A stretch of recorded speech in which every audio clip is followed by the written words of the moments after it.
Pour nous, c'est un enjeu assez important, c'est dans des équipements, des équipements de construction blindée pour aider la police nationale dans la lutte contre les gangs. Nous savons que depuis longtemps, c'est l'une des tactiques des gangs de créer des barrières, de créer les blocages, puisque la police nationale, que l'armée nationale, que MSS ne peut pas entrer dans les zones en conflit. Alors avec ces équipements, ça donne la capacité, probablement double la capacité de police nationale d'engager dans ces opérations pour faire le clearing des zones, puisque les forces d'ordre peuvent entrer dans les zones dans l'influence des gangs. C'est quelque chose de long terme. C'est une donne du département d'État américain, en particulier le département INL, qui traite des questions de lutte contre la criminalité internationale. On a commencé depuis longtemps de faire l'achète et le transport de ces équipements, mais finalement, ils sont ici à un moment clé où nous voyons que la police, l'armée, MSS, ils sont engagés chaque jour contre les gangs. On a continué pendant l'année dernière de renforcer la capacité de MSS qui maintenant, ils sont arrivés à plus ou moins 1000 participants, mais nous n'avons pas jamais oublié l'importance de renforcer la capacité nationale. En effet, le mandat de MSS, c'est de renforcer la capacité nationale contre les gangs. Cette donne, c'est dans ce sens, de renforcer la capacité des autorités haïtiennes de prendre en charge de sécurité de votre propre pays. C'est aussi un hommage de tous les policiers, tous les militaires qui chaque jour, ils sont en combat contre les gangs. Il y avait plusieurs qui ont perdu leur vie. Ils sont là dans les actes courageux, souvent dans les conditions très difficiles.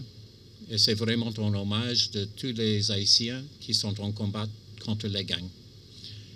Les gangs qui tuent, les gangs qui violent, les gangs qui brûlent, les gangs qui attaquent la population nationale. Et c'est vraiment notre besoin d'aider. Bien sûr, il y a une nouvelle administration à Washington, mais déjà, le secrétaire d'État Rubio, qui avant c'était sénateur de Floride, qui a même visité Haïti 3 fois, il a déjà parlé de l'importance de sécurité haïtienne, de reprendre la sécurité du pays.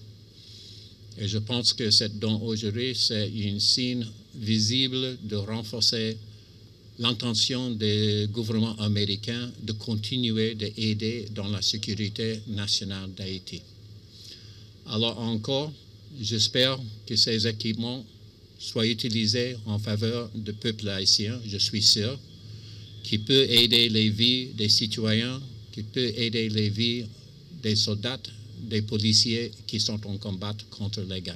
Vraiment, nous sommes contents de faire cette donne des équipements, mais nous savons que les équipements, la formation sont rien avec le personnel. Avec toutes nos conversations au niveau de présidence, au niveau du Premier ministre, toujours c'est la sécurité, c'est le premier point d'importance. Et je peux constater avec toutes mes conversations, avec son Excellence le Président, avec les autres membres du Conseil présidentiel, avec le Premier ministre, c'est toujours l'idée de comment on peut renforcer la sécurité du pays. Et la sécurité, c'est basé sur les êtres humains. Les membres de la police nationale, les membres de l'armée, mais même les leaders politiques, qui chaque jour, ils peuvent travailler ensemble, qu'ils peuvent penser en termes des besoins du pays. Et avec mes contacts avec son Excellence le Président, c'est toujours là. Avec mes contacts avec le directeur général de police nationale, c'est toujours là. Nous sommes engagés dans la formation des nouveaux policiers. Nous savons que ça, c'est le constant de comment créer des nouveaux éléments. Mais je vois chaque jour que c'est la police, l'armée qui sont là. Ils sont engagés pour la protection de la population haïtienne. Et vraiment, nous sommes bien impressionnés avec ces efforts professionnels constants en faveur du peuple haïtien. C'est avec un immense plaisir que je vous accueille ce matin dans les locaux de la Direction générale de la police nationale d'Haïti, et ceci dans le cadre de la remise officielle d'un lot d'équipements logistiques. Ils vont du même coup augmenter les capacités opérationnelles de la police nationale d'Haïti. Depuis la création de la police, mesdames, messieurs, le gouvernement américain n'a jamais ménagé ses efforts pour accompagner la PNH dans son processus de renforcement ainsi de la professionnalisation continue. Mesdames, messieurs, ce nouveau lot d'équipements que la PNH s'apprête à recevoir ce matin sera d'un apport considérable dans la lutte contre la violence armée des gangs et la grande criminalité transnationale organisée.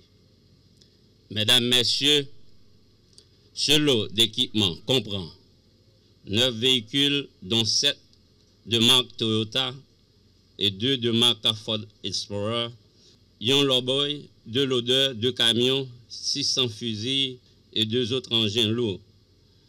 Conscient des nombreux défis de tous ordres auxquels la PNH se trouva confrontée dans son processus de professionnalisation, je ne puis que saluer la qualité de la coopération des États-Unis au profit de la PNH. Mesdames, Messieurs, une telle coopération traduit l'engagement renouvelé du gouvernement américain dans le renforcement de la police nationale d'Haïti. Excellence, Monsieur l'ambassadeur des États-Unis d'Amérique, j'ai toujours prôné une gestion basée sur les résultats et cela assorti des moyens nécessaires pour l'atteinte des objectifs visés à court, moyen et à long terme. Cette approche se résume dans cette trilogie des hommes, des moyens et des résultats. Mesdames, Messieurs, en cette occasion de remise officielle de tels équipements qui vont renforcer, bien sûr, les capacités opérationnelles de l'institution dans la lutte anti-gang qu'elle livre au quotidien, je veux tant en mon nom propre qu'en celui de l'institution policière et en général exprimer ma gratitude profonde au gouvernement américain et en particulier à l'ANL pour la qualité du support logistique fourni durant 7 ans d'existence de la police nationale d'Haïti. Et je voudrais, pour terminer, renouveler l'engagement de la PNH sous mon commandement à combattre la violence des gangs armés et la criminalité transnationale organisée avec la plus grande rigueur. Et je profite de la même occasion pour saluer la bravoure, l'héroïsme et la détermination de nos policiers et policières engagés sur plus de 20 fronts pour que nous puissions résoudre la crise sécuritaire qui ronge le tissu social haïtien. Et je donne la garantie que de tels équipements, comme a si bien dit Monsieur l'ambassadeur, seront utilisés exclusivement au profit des efforts en cours visant à rétablir le climat sécuritaire propice à redonner à la population haïtienne son premier parmi tous ses biens, la sécurité, la sécurité. Ensemble, la police nationale, aidée par toutes les forces vives de la vie nationale, nous y parviendrons. Merci, ambassadeur Denis Hankins, pour don ça a fait pour la police nationale d'Haïti vin plus efficace.